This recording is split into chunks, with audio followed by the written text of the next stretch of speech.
Captain, I don't know where you get them from, but I tell you what, the jokes aren't very good, but that was a lovely cuppa. Thank you very much. Enjoyed that.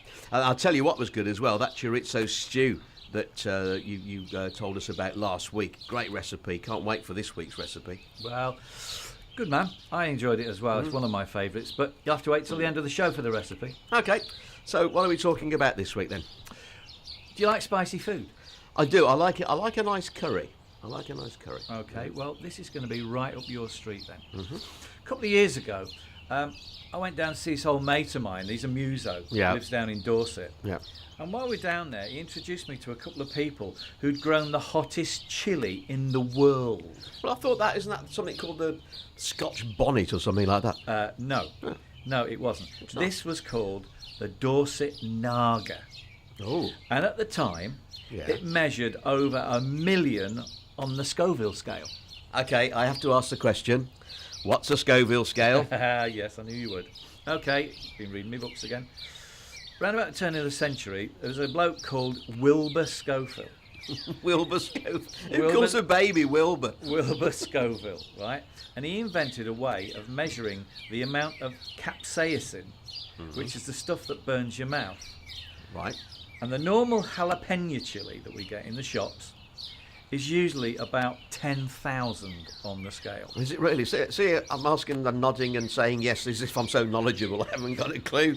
But I've sort of learnt there what burns your mouth then. But what's the difference between the red and the green chilies? Because when we buy them, they come in a packet and they're always like red and green together.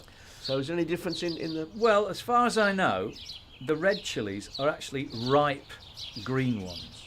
So therefore they're slightly milder. Ah, okay. And is it true if you leave the seeds in, they're hotter than if you take the seeds out? Yeah, the seeds are what give it the bite. Well, because I do, as I said, I love my curries, love a Balti as well. But I don't think I could handle anything that's as hot as you're talking about. In fact, sometimes when I go for a curry, I'm drinking gallons of water with it all the time. Yeah, now you see, that's funny because that's actually a fallacy. Water doesn't help. I know.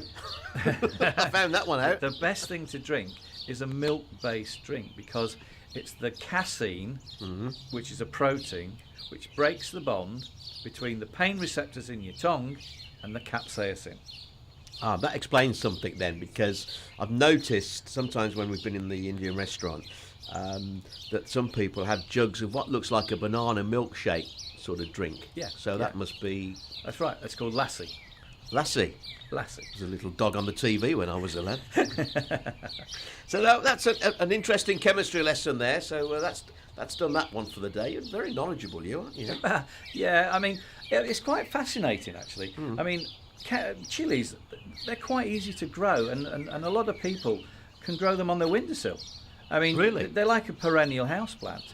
And if you treat them right, you can have your own supply of chilies without having to go down the shops. Oh, yeah. So, saving to buy them in little packets of 50p or a pound a time. Yeah. That's brilliant. A couple of questions then that just come to mind. How long do they take to grow? And also, seeds. The seeds from the chilies, can you just pop them into the soil and grow them? Or interesting. what do we do? Habaneros, which are like quite a common chili, they take about 100 days. So from actually putting them in the pot to maturity, and if you keep them on your windowsill and they grow, about 100 days. So you need to start early as possible. Yeah. And yes, you can use the seeds from chilies. Right. But there are certain rules that you have to do. Yeah. And actually, I was reading up on this when I knew we were going to be talking about this. And there's a link on our blog to a website which is totally dedicated to chilies, and it tells you everything about growing chilies. And the website gives us a good excuse to mention it again. bigcentre.tv. Click on the Wellies link, and it'll take you straight to our blog. Interesting. Okay, well look at that, and now I know that you can grow them from the seeds themselves. I certainly do, because I do like the chilies, but not too much. Yeah, it's fascinating. That's really good.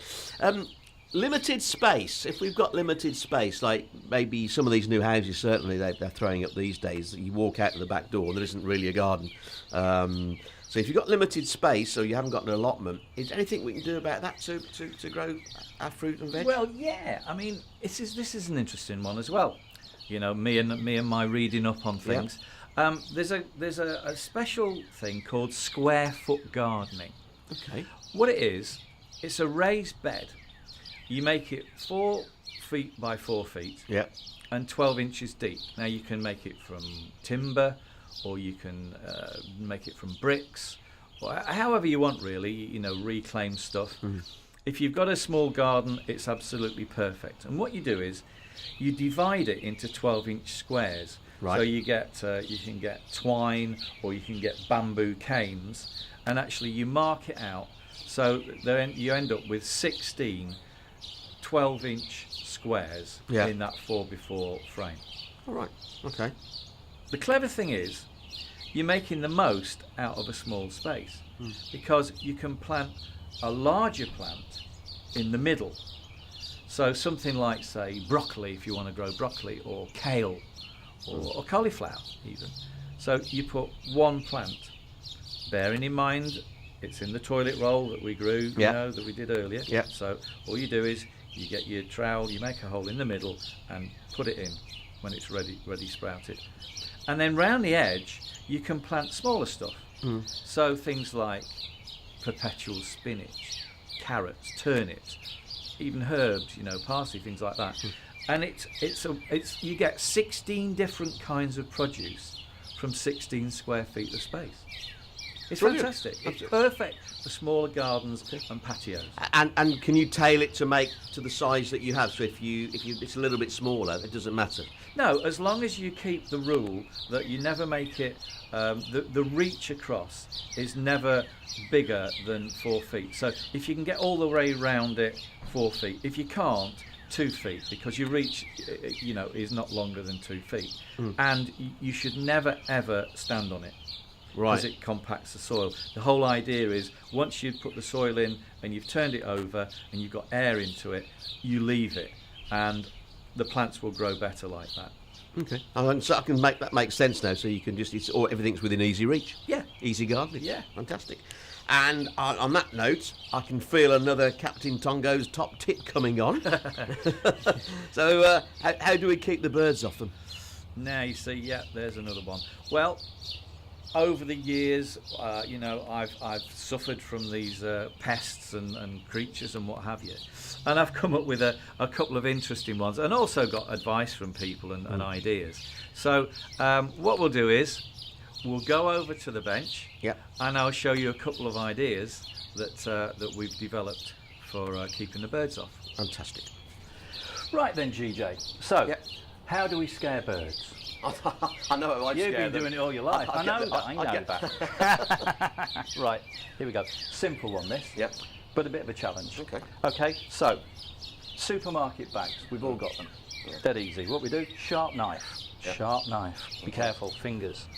And we just go down there. Okay. Like that. And if you're doing this at home, make sure you've got an adult with you. Yes. Be very, very careful. Adults, we can provide Be them. very, very careful. And then we do the same again. I'm only going to do this a couple of times because I might just put my fingers off. We get the idea. You get the idea. So, there you go. So you then have a nice little streamer. Or a necklace. Yes, it could be. But what you do then, you see, is you run a piece of wire or twine across the top of your brassicas or whatever, and you just tie that round. Okay. And in the wind, that sort of it creates a disturbance that the birds, they don't. They're not sure. They're not sure. What I think we should do is we should get all the bags of all the different major supermarkets. Yeah. And we should do a test. A test. We're going to do it, or we're going to get the viewers to do it? We're going to get the viewers to do it and see which one scares the most birds. Good idea. And then on behalf of the Wellies, we can contact them and say... So we're now then going to ask if you to send in pictures of their allotments or garden with the supermarket bags there. Yeah, absolutely. And we'll see who scares the most, which one scares off the most birds. So... Yeah, there you go. That's one good. One good way. Okay, that's brilliant. Right, so there you go. And next, I saw you had some CDs there. If you're an aging rock star, Like you. like what I am. You can go down the supermarket to get your bags, and you find in the bargain basement bin your old CDs. But plenty of yours are in there. Sure, don't even go there. So what you do is you take a piece of twine and you dangle it again from your string across the top. And what happens is the light catches the reflective surface, and it sends off beams of light, and the birds do not like that. The birds do not like it. They do not like it up them. Brilliant. Okay, that's fantastic. 2 top tips again from Captain Tonga. Well, you know, let's see how it goes. Okay, let's go and sit down. Let's go and sit down. Good one. Thanks, Captain. Right, you know me and my little challenges. Yeah. Who said gardening is like doing a jigsaw, a pointless way of passing time until you die? Don't know. Answer after the break. So, before the break, I asked you who said gardening is like doing a jigsaw, a pointless way of passing time until you die. Don't know. You don't know? Nope, don't know. The answer is Jeremy Clarkson. Well, I never. That's the sort of thing you'd say, really, isn't it? And now it's time for our skilled gardener to pay another visit to an allotment.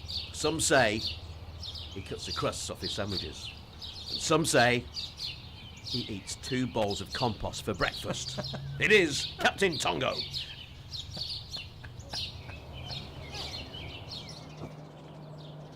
So here we are with Anna Rogozinska, Yeah, and we are at, now I would say Coldmoor. it's calmer. It's calmer. And is it calm here? Definitely not. It's always heaving with activity. And Boy George has never been here. Because he wrote that song, didn't he? well, you Karma, know- Karma, Chameleon. He could have been here before in his age, you know, but definitely the garden wasn't there yet because we started in 2011. So it's been here for 4 years now. And I'm told it was actually waste ground when you first started. Well, yeah, it was a derelict site. It used to be flats and then they were demolished. The whole land belongs to Warsaw Housing Group. And they were approached by Karma Festival Group that organizes an annual festival in Karma and asked whether they could lease this land for a community garden for the community to use. And it happened, and we've been here for 4 years now. And it looks like you've done some amazing amount of work. I mean, if this was a derelict site, you've got some fabulous little areas. Yeah, and it's changing all the time because basically we have quite a large group of volunteers, and each of them have got a different, hobby or interest in the garden. So we have somebody who's interested in wildlife, so they're building a wild corn and wildflower meadow. We have people interested in construction, so they build, barbecues and decking and new raised beds. We have people interested in sewing, so they take care of the polytunnel. And we have people interested in organizing events because we organize large monthly events for the whole community to come and enjoy the garden. So, Maria, you've obviously helped out and work on the land here in this fabulous garden area. But this doesn't look at the moment, to me anyway, as a novice, like anything's been done with it. It looks a bit wild. Is it supposed to be like that? Or? Yeah, this is the wildlife corner. This at the moment is a wildlife meadow, so being early on in the year, it's not had a chance to bloom yet. Okay. But when it does bloom, it's absolutely amazing and wonderful, and all the colours that come through. So what do you do at this time of year? Do you just leave it now, or has the planting already taken place, or you just do that over the next few months? The planting took place last year. Right. I think over the winter period, it's about maintenance and preparation, so ready for the new plants that are going to be planted. Okay. So yeah, it's just, you need to take care of things continuously. You don't have a break over winter. Right. And do you get much wildlife in the middle of Karma? Actually, sometimes I will sit here with my camera sometimes, and I'll just sit and I'll listen. And I think the song of nature is actually sometimes it's quite amazing, even in the middle of Karma. So we can hear the birds chirping away, and then I'll have a butterfly fluttering in front of me. Yeah, Yeah, there's plenty to see in the little corner. And it's I mean, we just pulled up here now, obviously, to come and see you guys, and it's fabulous what you've got here and what you're doing, more or less in the centre of Warsaw, in the centre of a town. It's fabulous, and with the church, yes, in the background there as well. Yeah, it is amazing. The community's amazing. The garden's amazing. And I think when we're all together, we actually see what community is. So that's good. I think, Captain, we're going to have to come back when the flowers start appearing in a few months' time, and when spring kicks in and summer's here, and have another chat and see what it looks like then, because I'm sure it'll be fabulous. But for now, we're going to have another wander around and find a little bit more about your garden and some of your other colleagues here. all right. Thanks for now, Maria. Okay, Thank you. Now, GJ, there you go. There is a perfect example of a chitting spud. It makes sense now. I can see the little bud. Remember Fred? We did Fred, back at the barn, the allotments. and that's what they call the rose end, and you can see that will become the actual plant. And I know you just borrowed that while waiting to speak to Anna again. Yes, Out of their, just nicked it out of the out pond. of their parrot tunnel. Probably the parrot tunnel. So we're here with Steve Breeze, chairman of the community garden, and we're in the polytunnel. Fabulous little construction, this, Steve. I believe you built it. Yes, it's all been built from scratch. The blue pipes that you can see are waterboard pipes that we brought from a company. Took us a long while to bend them to shape and sink them into the ground. But yeah, it's all been made by hand by the volunteers and myself. We do all our seed cutting in here and propagation. Yeah. And Maria was telling us that you don't buy any seeds. You beg, steal or borrow, That's or right, get your own seeds. Yeah, we've got quite a network of people through Facebook and that who donate seeds and unusual stuff that we don't normally grow. Because of our multicultural with the Bangladeshi, and that we have seeds from them, so we grow like the chard and things. Have you doing callaloo? They're doing callaloo later, yeah, but it's very early yet for that. Right. Yeah. Right. I tried to grow that. I can never have much success. Oh, it runs wild here when they get going. Steve, do you grow tomatoes in here as well? We do, yes. Normally we have the tomatoes up the sides here, yeah. They do really well in the polytunnel, yeah. Well, I like my tomatoes. Yeah, we grow them indoor and outdoor, but yes, different varieties. You can't beat fresh tomatoes straight from the land. Tomatoes, courgettes, cucumbers, yeah, inside. Thanks for now, Steve. Obviously, we're looking at the herbs here. We've got marjoram, rosemary, sage, thyme, chives. Yeah, there's everything there. Yeah. What else do you grow in these? Well, it really depends on the growers, because these raised beds are for the use of the community. So we have people from with Bangladeshi, Pakistani, Polish, Afro-Caribbean, and English origins. And they grow some of their traditional foods. So we have Asian pumpkins and gourds. We have a lot of coriander, garlic. Is that garlic over there? Yeah, the garlic is coming up quite nicely. I was going to ask, are those salad onions? no, it's Spring onion. I think they might have a bit of a bite, GJ, if you took one of those as a spring onion. This is how stupid I am. I really didn't realise that garlic grew like that. Yeah, it's garlic.